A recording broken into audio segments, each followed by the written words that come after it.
pandai. Dia ada banyak ilmu sebab dia rajin bertanya Rasulullah.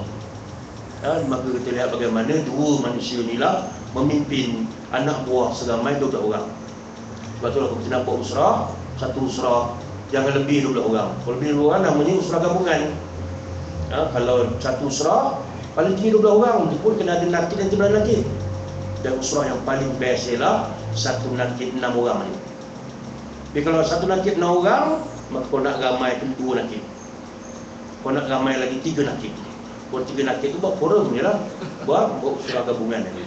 Maka itu Rasulullah tunjukkan kalau nak bina daulah, jangan sembang kalau usrah tak ada. Usrah tu ialah permulaan pada daulah. Maka setahun lepas tu mereka dia pergi ke Madinah, 12 orang tadi bersama dengan seorang nakid dan seorang timbalan nakid pergi Madinah. Maka mereka jalankan dakwah. Bukan sekadar dalam kelompok mereka keluar jalankan dakwah, menyebabkan 72 orang masuk Islam. 72 orang Madinah masuk Islam. Maka mereka datang tahun depan, tahun 13 Nabian, berjumpa Rasulullah, mengatakan hidup dan mati mereka untuk Rasulullah. Hidup dan mati mereka untuk Rasulullah. Maka Rasulullah pun bersedia beritahu sahabat-sahabat pada penghujung Safar. Maka mereka diarahkan Rasulullah untuk mula berhijrah. Pada bulan Safar mula berhijrah. Dan Rasulullah sendiri berhijrah pada penghujung Safar. Maka dalam hijrah inilah strategi Rasulullah kita boleh lihat. Pertama, Rasulullah susunkan dalam nak berhijrah ini kena ada strategi juga. Maka Rasulullah susunkan ada peranan seawal kanak-kanak yang ikonnya ialah Amir bin Fuhairah. Amir bin Fuhairah ni jaga kambing. Maka jaga kambing itu benda yang hebat. Kalau tak ada kambing ini, banyak rahsia terbocor. Maka walaupun nampaklah jaga kambing aja, tak, itulah kunci rahsia Rasulullah. Maka Amir bin Fuhairah ikon kanak-kanak. Dan kita alhamdulillah dalam PAS, kanak-kanak telah pun mula kita didik dengan adanya bawah pemuda adanya pasti. Sebenarnya ada sekolah-sekolah milik individu, adanya kolej milik PAS, Kuduki ada, Kidu ada, yang terbaru Kuizem ada. Maka kita lihat bagaimana kanak-kanak ini jangan dikesampingkan. Begitu juga dengan golongan remaja. Amir bin Fuhairah inilah golongan kanak-kanak dan golongan remaja. Maksudnya dalam perjuangan menegakkan agama ini, ikon remaja ini kena betul-betul dijanakan. Yang keduanya, Rasulullah gerakkan pemuda. Dan gerakkan pemudi pada ikonnya ialah Asma binti Abu Bakar. Pemudi, maka jangan suruh pemudi jaga kambing. Jenuh kawan tu, jaga kambing, maka jangan. Berikan dia untuk urusan logistik. Rasulullah siap berikan urusan logistik pada Asma binti Abu Bakar. Sediakan kelengkapan Rasulullah untuk berhijrah. Sebab nak hijrah ni ratusan kilometer ni. Duk ambil dia unta belakang rumah tu, mogok kawan tu tak jalan. Maka kena bagi dia minum dulu, besar bonggol dia, bagi dia makan apa semua, siapkan pelana apa semua, tengok elok, cuma jangan pakai ladam. Menjahit kawan tu, unta tak pakai ladam. Maka kita lihat dah siap semua, ration semua siap. Maka tugasan Asma seterusnya ialah menghantar makanan pada Rasulullah dan juga ayahnya Sayyidina Abu Bakar. Maka muslimat jangan dicubuk dapurkan. Dia ada peranan ni, walaupun nampak tak besar, tapi kepentingan dalam bekalan perjuangan. Maka perlu digerakkan. Dan kemudiannya pada pemuda, 2 ikon pemuda. 2 ikon pemuda, pada ikon kanak-kanak 1 je. Ikon pemuda nisbahnya 2 pada pemuda yang betul-betul pemuda. Kanak-kanak ikon nisbah 1, muslimat pun ikon nisbah 1. Tapi pada pemuda nisbahnya 2. Pada pertama, pada Ali bin Abi Talib yang menggantikan tempat tidur Rasulullah yang bakal dibunuh.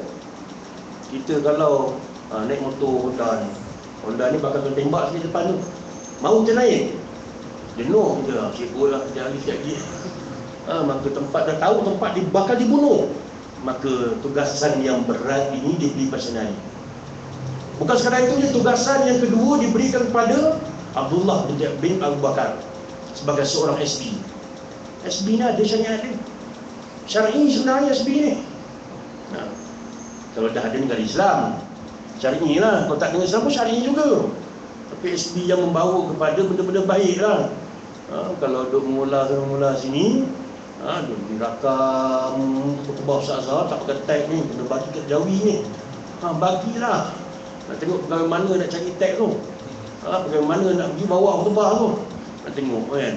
Pegawai besar tu pun kawan-kawan saya juga. Satu kelas yang jaga buat puasa sekarang ni. Dan tidak bagaimana Allah tunjukkan dalam perjalanan Rasulullah tadi adanya dua nisbah. Dan dua nisbah pemuda tadi dua-dua kerja berat. Lepas tu pemuda jangan kata saya kami je kena pergi panjat pokok. Tak senang lah buat suruh dia. Time dulu pun saya panjat juga. Sekarang kalau panjat tak payah panjat dah. Naik dia dah berudung kawan tu kan. Dia masih nak panjat kan. Maka jangan mengeluh. Memang kita lah nisbahnya yang kena buat kerja berat. Kita lah kena kerja berat. Rasulullah tunjuk dah. Nisbah pemuda tadi memang kerja dia laluan kematian. Laluan mati dia. Kerja dia. Dan jangan pemuda buat kerja lain pula. Bagi kerja ambil benda jaga kambing. Dia bukan jaga kambing, kan dia bawa hantar benda kambing, dia jual kambing nanti. Maka merugikan tenaga konsumen kambing. Dan jangan bagi budak-budak buat kerja lain pula. Budak jadi SB, dia bukan jadi SB, dia skondeng orang nanti. Jangan bagi tugasan yang betul-betul. Maka Amir bin Fuhairah jaga kambing. Abdullah bin Abu Bakar jaga sebagai SB, mencari maklumat-maklumat dan sebagainya, berikan kepada Rasulullah. Maka perjalanan tadi dipadamkan tapak kaki tadi oleh kami Amir bin Fuhairah. Maka memang, dan kemudian kita lihat dalam semua ikon-ikon tadi, hakikat sebenarnya semuanya ialah pemuda. Asma perempuan, tapi perempuan yang muda. Amir bin Fuhairah seorang remaja yang muda. Remaja memang muda lah. Dan dua orang tadi, Abdullah dan juga Sayyidina Ali, dua orang ni pemuda juga. Bermaksud semua ni pemuda.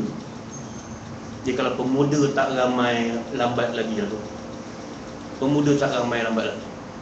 Dalam perjuangan ni pemuda kena ramai. Tengok cawangan tu, kalau pemuda tak ramai, memang lambat lagi lah tu. Sabarlah, tunggulah 20 tahun lagi. Jadi kalau pemuda tadi ramai di tempat tersebut, insya-Allah laluan ni mudah. Sebab tu kena ramaikan pemuda. Yang mengangkat panji ni kena ramai. Sebab mereka lah yang telah pun ditunjukkan Rasulullah nisbahnya 4. Dan yang kelima siapa? Yang kelimanya ialah Sayyidina Abu Bakar. Sayyidina Abu Bakar ni golongan usia yang telah berusia. Golongan telah pun berusia. Kalau masa Rasulullah diangkat sebagai Rasul, umur Sayyidina Abu Bakar ni 37 tahun.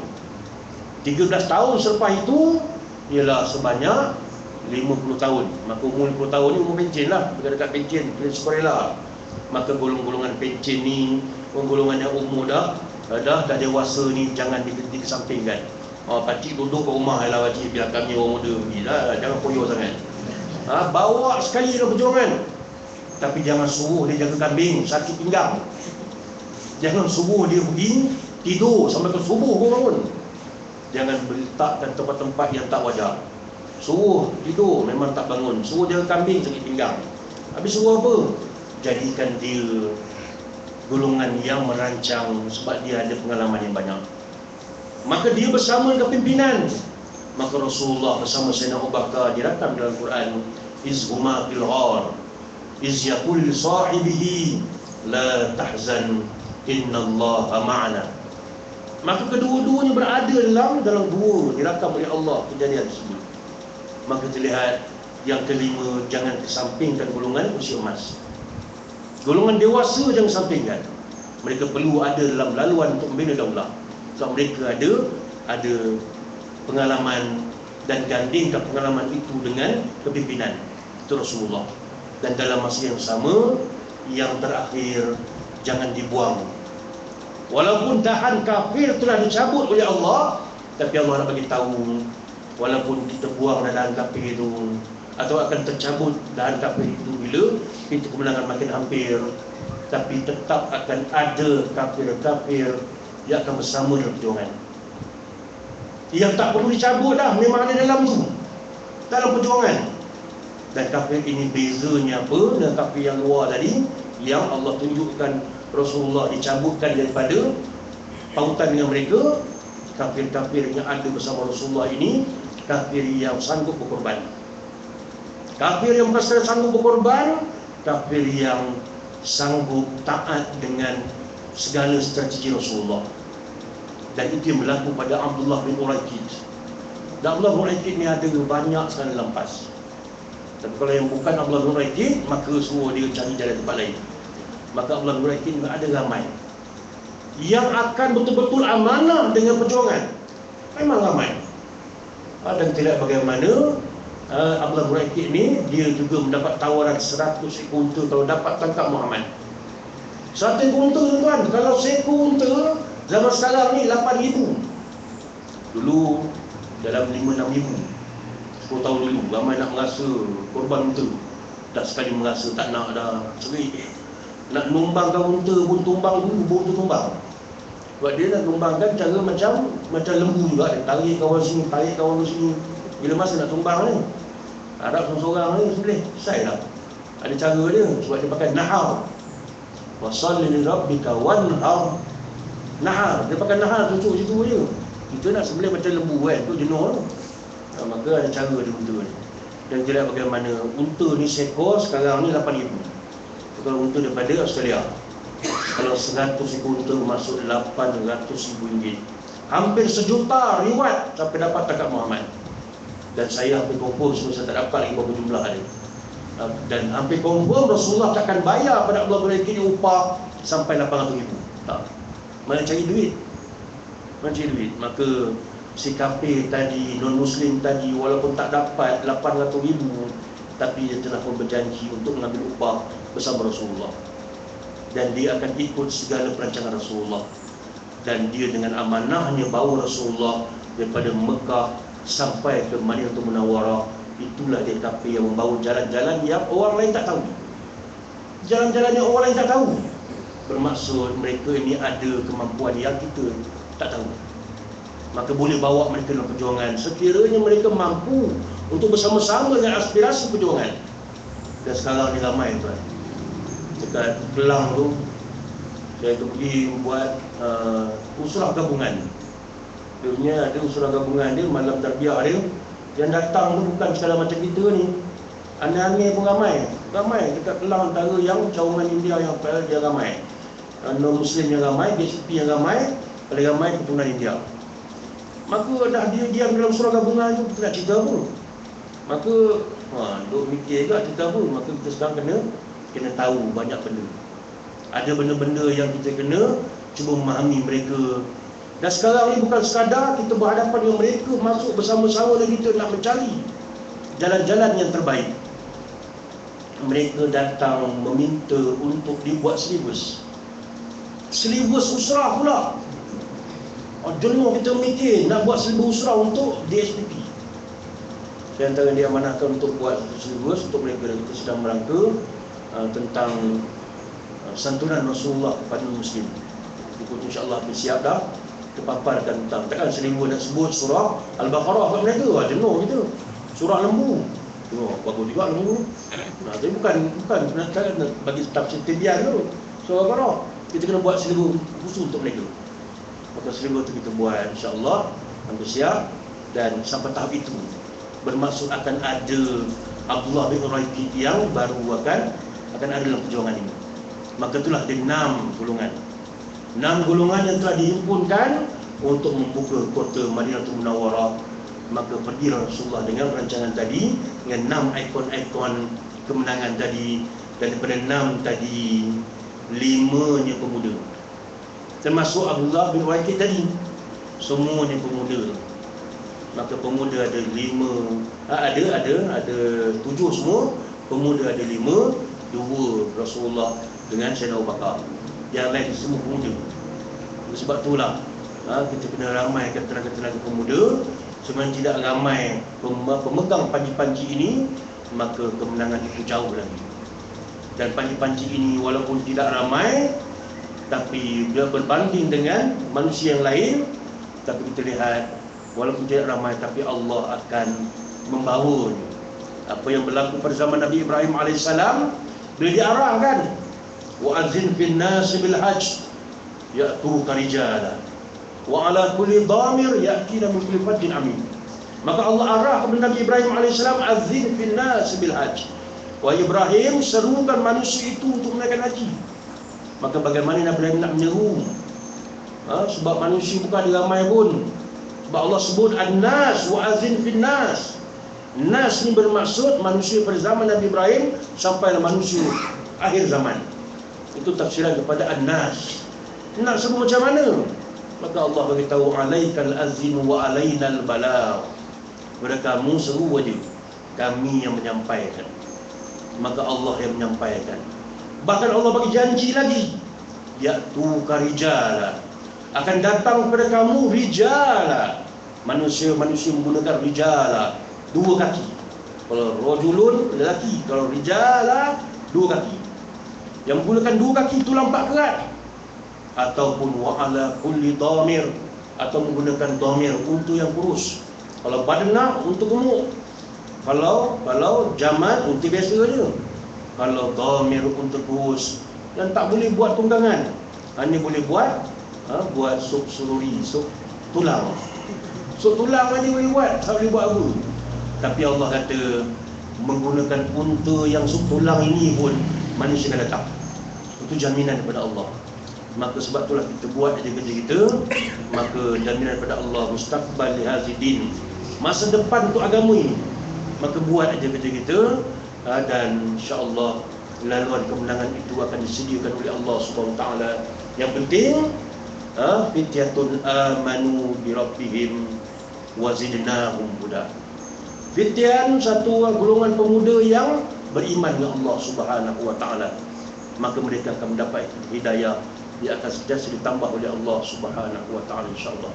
Itulah beberapa perkara yang kita kongsikan. Insya-Allah kalau ada semua pemuda seperti ini, kemenangan akan semakin hampir. Dan sememangnya kemenangan itu telah pun hampir. Cuma bersabarlah untuk berhadapan dengan jadual-jadual kemenangan seterusnya. InsyaAllah mudah-mudahan kita di antara yang istiqamah dan mendukung amanah perjuangan ini. Dan amat tepat pemilihan kepimpinan kita tentang tajuk kita, iaitu istiqamah dalam mendukung amanah untuk dijadikan sebagai satu perkara besar dalam melayani bahtera perjuangan untuk sesi ini, insya-Allah. Aku qauli hadza wa astaghfirullah li wa lakum, dan serah daripada majlis dari sini. Alhamdulillah, pengisian yang padat dan ringkas. Bukan lagi sejauh Ustaz. Rasa nak lagi Ustaz. InsyaAllah kita buka kepada soalan kepada sahabat-sahabat. Rasa dua soalan juga. Jadi sahabat jangan malulah, pejuang pemuda, dia jangan malu. Jadi tanyalah perkara-perkara yang berkaitan yang apa Ustaz sampaikan tadi. Moga-moga apa yang Ustaz sampaikan tadi berkesan dalam hati kita, insya-Allah. Ada buka soalan. Soalan. Ulama. Bersama kita adalah saudara Rosli Mahayatim, antara sahabat Usrah yang satu batch dengan Ustazah ni lah. Masyur.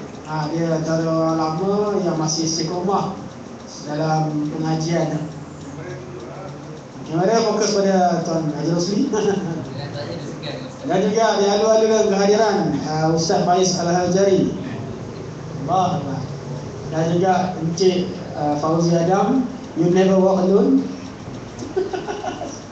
Okay, terus soalan. Ya, insyaAllah.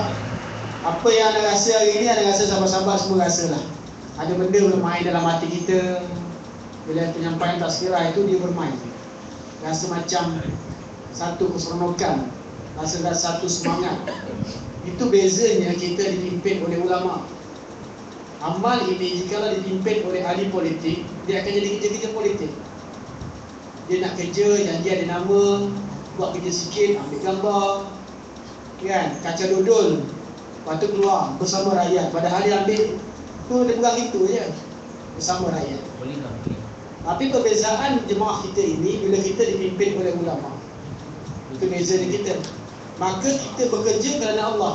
Apa yang kita buat kerana Allah dan kita mengharapkan pahala, insya-Allah. Tapi apa yang nak harap pada hari ini, bahawa sahabat-sahabat sekalian tidak sekadar hadir usrah, tidak sekadar hadir program Pak Maun, tidak sekadar hadir program yang kita rasa seronok. Tetapi bila ada program-program memerlukan tenaga kita tak mampu untuk menghadirkan diri. Kalau kita tak mampu hadirkan diri pun tak apa, ada keuzuran di situ, tapi ulurlah sumbangan yang mana kita termampu. Jadi pada hari ini kita minta apa kita nak jadi. Kita nak macam mana Ustaz sampaikan tadi, pemuda begini, pemuda begini, pemuda begini, tapi kita kena ada usaha ke arah itu. Kalau kita rasa Islam nak menang tapi kita nak macam itu, kita macam itu lagi, tapi Islam tak menang. Sebab dulu kami di tarbiyah, Allah Ta'ala tak ingin kita ni sebenarnya. Adanya kita ni tidak mengangkat martabat Allah Ta'ala. Tak adanya kita tidak menurunkan martabat Allah Ta'ala. Allah Ta'ala tetap Allah Ta'ala. Tetapi kita kena ada usaha untuk mengangkat agama Allah ini. Moga-moga akhirat besok benda-benda ini akan jadi saham kepada kita. InsyaAllah sahabat-sahabat sekalian, kita ada umuman lah.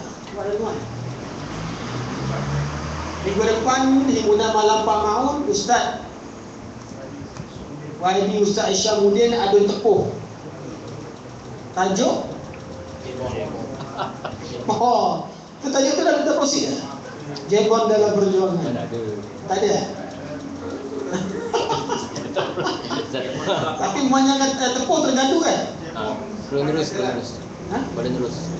Jadi kita tak pasti lagi, cuma hujan kat sana, banjir. Jadi kita harap Ustaz Isyamuddin dapat hadir. Jebon mencari jalan pulang. Jebon mencari jalan pulang pula. InsyaAllah tajuk kita akan pertimbangkan. Jebon sepanjang jalan, kewabak sepanjang jalan. Jadi terima kasih kepada satu lagi umuman program Camp Remaja Good Muslim Teen masih terbuka. Lelaki berusia 12 tahun hingga 18 tahun. Peju layak lah, peju pun baru 18 kan. Jadi tarikhnya 12, 13, 14 Disember 2014, Jumaat Sabtu Ahad, bertempat di Camp Nur Ramadan Tanjung Maling dengan iuran RM50 sahaja. Pengangkutan, makanan, penginapan semua disediakan. Jadi sahabat-sahabat yang mana berminat sila daftar segera. Kita kota kita 50 orang saja. Jadi tidak ada apa-apa lagi pada hari ini. Kita ucap terima kasih kepada Pak Maun kita pada malam ini. Ya, Pak Maun kita pada Pak Maun dah apa dah. Okey, insya-Allah. Terima kasih sangat-sangat. Semoga Allah berkati usaha kita pada hari ini. Kita harap Ustaz akan hadir lagi pada akan datang, insya-Allah.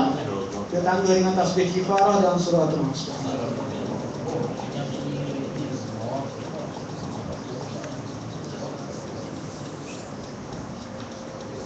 InsyaAllah ada sedikit kudapan lepas ini.